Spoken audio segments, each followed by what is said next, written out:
Чих и свист.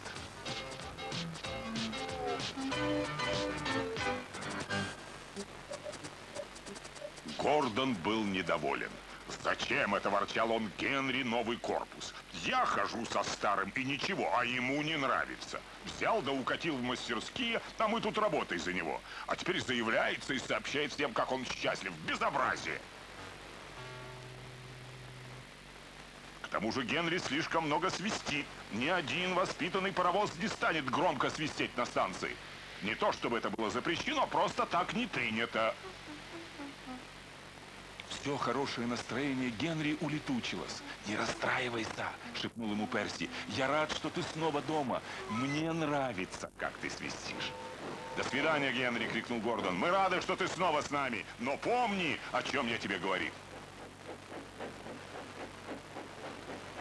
Позже Генри остановился на станции Эдварда. «Здравствуй, Генри!» — сказал Эдвард. «Ты отлично выглядишь. Так приятно было услышать вчера твой счастливый свист». «Спасибо, Эдвард!» — улыбнулся Генри. «Тихо, ты слышишь?» «Похоже на Гордона», — сказал Эдвард. «Да и пора ему». Но Гордон никогда так не свистит. Это был Гордон. Он летел под гору на всех парах. Не взглянув ни на Эдварда, ни на Генри, он стремительно проскочил станцию и исчез. «Да», — сказал Эдвард. «Не то чтобы это было запрещено», — хихикнул Генри. «Просто так не принято». И он рассказал Эдварду о словах Гордона.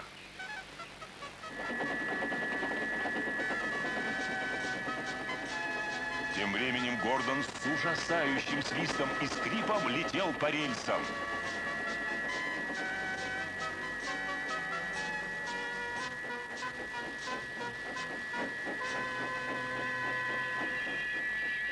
На станции все позатыкали уши. Толстый диспетчер тоже заткнул их. «Уберите его!» — закричал он. «Прекратите шум!» Гордон печально укатил. Он все свистел, пока двое механиков не забили клапан его свистка на место.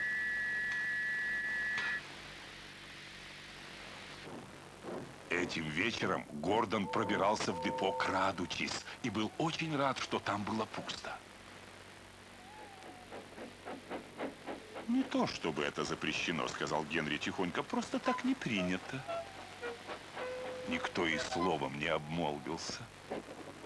Наутро Генри был в прекрасном расположении духа. как мне хорошо!» — пел он. «Чух-чух-чух-чух!» — отвечали ему вагоны. Тут он увидел мальчишек на мосту. «Привет!» — свистнул он. «Ой!» — закричал он. Вместо того, чтобы помахать ему, мальчишки решили развлечься, бросая в него камнями. «Они разбили стекла! Они разбили стекла!» — рыдали вагоны. Пассажиры не пострадали, но они были возмущены. «Позовите полицию!» «Нет», — сказал машинист, — «оставьте это нам с Генри». «Что вы сделаете?» — спросили они. «А вы никому не расскажете?» «Нет, нет». «Так вот», — сказал машинист, — «Генри чихнет на этих мальчишек».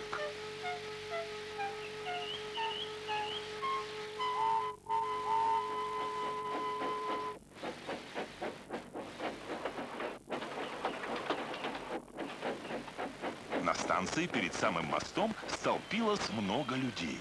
Всем хотелось посмотреть, что произойдет. «У Генри скопилось много золы», — сказал машинист. «Пожалуйста, не открывайте окна, пока не проедем мост. Генри тоже интересно, правда, старина?» У Генри был заложен нос. Скоро они увидели мальчишек. Все они были вооружены камнями. «Ты готов, Генри?» — спросил машинист. «Как только я скажу «чихай», да посильнее». «Давай!» — сказал он. «Апчхи!»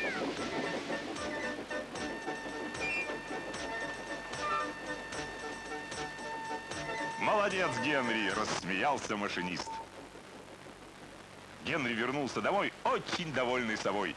Чихом и свистом он проучил и Гордона, и глупых мальчишек.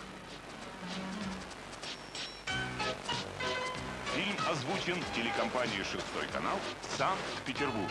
Перевод Юлии Шишовой. Редактор Иосиф Михайлов. Монтаж Натальи Антоновой. Звукорежиссер Михаил Иоффе.